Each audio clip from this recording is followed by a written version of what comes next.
final shoe for today. It's a lot of shoes. Kyrie 1. I really wish I would have been doing these authentic verifications from the beginning. Man, I'd have like a million shoes up, but man, it's really cool to come across older stuff like the Kyrie 1. Check out the box. And then, I mean, the evolution. Like if you go to one of the videos where I've done the Kyrie 5, the evolution of the Kyrie shoe from then till now is night and day, man. I mean, and they do look similar, but it is really night and day. Kyrie 1. Where's the box? I don't expect this to be like bootleg because it's been so long since this shoe was out that there's no reason for somebody to be like bootlegging it, but you never know, which is why I'm doing the video. So Nike Kyrie 1.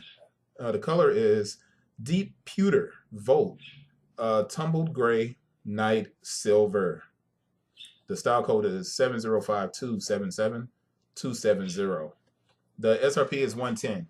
The fifth shoe, finally they started to push the price up in a very similar way they did the KD. The fifth shoe is now $130. So started at 110 and we're at 130. It's not bad, but I mean, I prefer Nike keep this shoe cheap, man, because kids really love Kyrie. You know, size 9 UPC is 888-409-727-069. There's a 14 at the end. Now this shoe is called the Dungeon. Because it's the first model, it takes us way back so we can kind of compare to the other authentic verification videos and see what Nike was doing at that time. So let's open it up and see if they were putting both sticker and stamp in.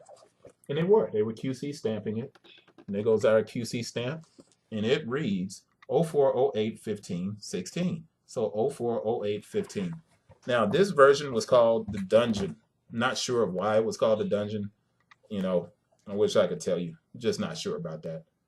But we do get to go through it and see what's all there that's on the new one as well. Production date though. 02/11/15 to 03/19/15. So 04/08/15. Talking less than 4 weeks. We're good to go. Now, this mesh overlay is interesting. It's almost like the entire top of the shoe is hyperfused. But I take that back. It's hyperfused here and around the toe box. I'm trying to see where else it has that kind of hyperfused taping. This heel counter is like a TPU. Almost feels like a little bit leathery, but I don't think that's leather. Now, on this shoe, on the bottom, I'm moving that up. Hopefully you'll be able to see it. All right. It's got mom's name, Elizabeth, 8/13/67, 98/96. On this one, mom's name is on both shoes. On the new shoes, he's had a daughter, and it's Azuri. Azuri is on both shoes. Now, I'm trying to see if the Humble and Hungry shows up on this shoe. Of course, he was in Cleveland at that time, and he was number 2, right? So that's there. But I'm looking for other cues on the shoe, things that are hidden.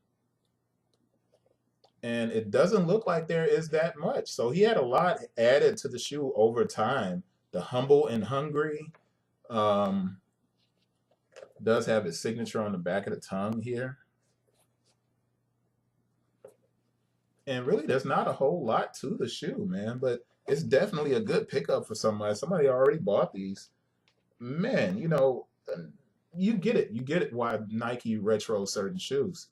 Now, this is not a retro, of course, but it was a pickup that showed up, man, and it's just nice to be able to find older shoes and do videos for older shoes.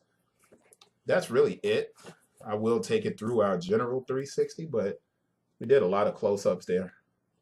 So we'll just turn it,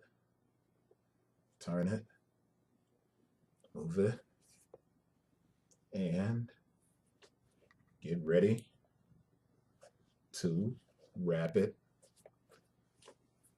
up. Bam. That's it. See you guys on the next one.